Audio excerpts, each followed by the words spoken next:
Assalamualaikum warahmatullahi wabarakatuh. Perkenalkan, nama saya Sofi Rahayu dengan NPM 101200092 dari kelas C4 Manajemen Universitas Teknologi Digital. Di sini saya akan membahas tentang hakikat kematian dan alam kubur. Video ini dibuat untuk memenuhi tugas evaluasi tengah semester mata kuliah Pendidikan Agama 6. Pada hakikatnya, manusia adalah eksistensi yang menyerap ilmu pengetahuan, rasa sakit, dan rasa nikmat. Oleh karena itu, fungsi ini tidak akan mati alias akan tetap ada.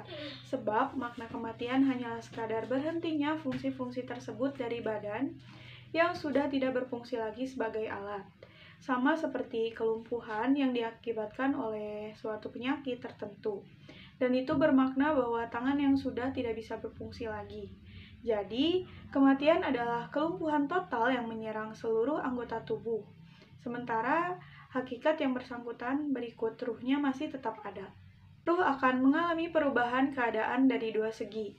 Yang pertama, ia akan terlepas dari matanya, telinganya, mulutnya, tangannya, kakinya, dan seluruh anggota tubuhnya. Ia akan terpisah dari istrinya, anak-anaknya, keluarganya, dan semua kenalannya.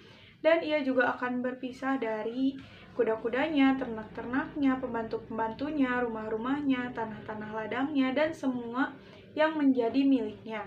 Sama saja apakah semua itu yang akan meninggalkan seseorang atau ia yang pergi meninggalkan semua itu. Sebab perpisahan berarti penderitaan. Perpisahan bisa terjadi karena harta benda direnggut orang lain atau ia sendiri yang direnggut dari harta dan hak miliknya. Keduanya sama-sama menimbulkan derita. Jadi, kematian bermakna pula terenggutnya seseorang dari harta kejayaannya yang secara mengejutkan memaksanya untuk berpindah ke alam lain yang tidak sama dengan alam dunia.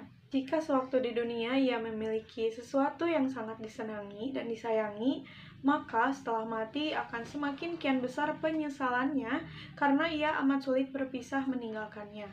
Bahkan, ia akan terus teringat pada hartanya, kedudukannya, dan ladangnya, termasuk pakaian kesenangannya yang biasa ia pakai.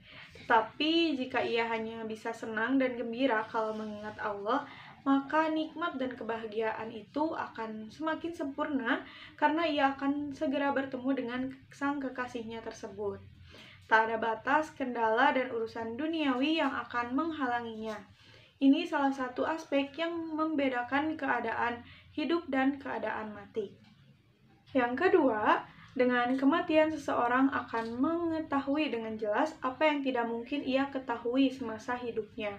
Sama seperti seseorang yang terbangun akan mengetahui dengan jelas sesuatu yang tidak ia ketahui ketika ia masih tertidur. Pada hakikatnya, semua manusia itu dalam keadaan tidur, dan ketika sudah mati, mereka pasti akan terbangun. Pertama yang akan terlihat jelas olehnya adalah amal-amal kebajikan yang akan berguna baginya, dan sekaligus amal-amal jahat yang akan menimpakan mudorot padanya. Semua itu sudah tertulis pada sebuah buku yang terlipat dan tersembunyi di dalam hatinya. Akan tetapi, kesibukan-kesibukan duniawi sering mengganggunya untuk bisa membaca dan memperhatikan soal tersebut. Dan jika kesibukan-kesibukan tersebut sudah terhenti sama sekali, maka seluruh amal perbuatannya akan terlihat jelas di depan mata. Akibatnya, setiap melihat amal kejahatan, ia merasakan penyesalan yang sangat mendalam yang membuatnya yakin akan masuk ke neraka. Ia ingin sekali selamat daripadanya, dan pada saat itulah dikatakan kepadanya, Bismillahirrahmanirrahim, Kafa binafsika yauma 'alaika hasiba, yang artinya, cukuplah dirimu sendiri pada waktu ini sebagai penghisap terhadapmu. Quran Surat Al-Isra ayat 14. Memang, hakikat kematian itu tidak mungkin bisa dilihat. Kematian hanya bisa dikenali oleh orang yang mampu mengenali kehidupan. Dan untuk mengenali kehidupan, harus dengan mengenali hakikat ruh itu sendiri. Berikut dengan substansinya. Ketika ditanya soal ruh, Rasulullah SAW hanya diizinkan oleh Allah Ta'ala untuk menjawabnya dengan kalimat, ruh adalah termasuk urusan Tuhanku. Hadis riwayat Bukhari dan Muslim. Jadi, tidak ada seorang ulama pun yang diperbolehkan menjelaskan tentang rahasia ruh, meskipun ia telah mengamatinya. Yang diperbolehkan hanya sekedar menyebutkan tentang keadaan yang akan terjadi setelah kematian. Beberapa ayat Al-Quran dan hadis Nabi Shallallahu Alaihi Wasallam menunjukkan bahwa kematian hanyalah kata lain dari lenyapnya ruh dan perasaan dari ruh itu. Misalnya, ayat yang menyinggung orang-orang yang mati syahid. Allah berfirman yang berbunyi, Bismillahirrahmanirrahim, وَلَا يَحْسَبَنَّ الَّذِينَ قُتِلُوا فِي سَبِيلِ اللَّهِ أَمْوَاتًا بَلْ أَحْيَاءٌ عِندَ رَبِّهِمْ يُرْزَقُونَ فَرِحِينَ. Yang artinya, janganlah kamu mengira bahwa orang-orang yang gugur di jalan Allah itu mati. Bahkan mereka itu hidup di sisi Tuhannya dengan mendapat rezeki. Mereka dalam keadaan gembira. Quran Surat Ali Imran ayat 169-170. Kita bisa membawa 5 teman ke alam kubur, yaitu sholat, puasa, zakat, amal soleh, dan Al-Quran.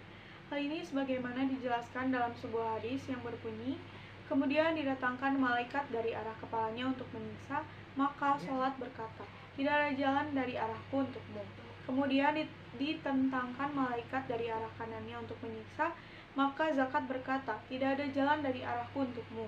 Kemudian didatangkan malaikat dari arah kirinya untuk menyiksa, maka puasa berkata, tidak ada jalan dari arahku untukmu. Kemudian didatangkan malaikat dari arah kakinya untuk menyiksa, maka amal soleh segala sunnah dan segala perbuatan ma'ruf berkata, tidak ada jalan dari arahku untukmu. Hadis riwayat Imam Ahmad. Dan yang terakhir ada firman Allah yang berbunyi, Bismillahirrahmanirrahim, Aynama takunu yudrikumul mautu walau kuntum fi buruzim musyayyadah. Yang artinya, di mana saja kamu berada, kematian akan mendapatkan kamu, kendati pun kamu di dalam benteng yang tinggi lagi kokoh. Quran Surat An-Nisa ayat 78. Baiklah, itu materi yang bisa saya sampaikan. Semoga kita selalu berada dalam lindungan Allah dan semoga kita dapat memaksimalkan waktu yang diberikan Allah untuk terus bertakwa kepadanya. Dan semoga kita diwafatkan dalam keadaan husnul khatimah. Amin ya Allah ya Rabbal Alamin. Sekian yang bisa saya sampaikan. Mohon maaf apabila ada kesalahan. Wassalamualaikum warahmatullahi wabarakatuh.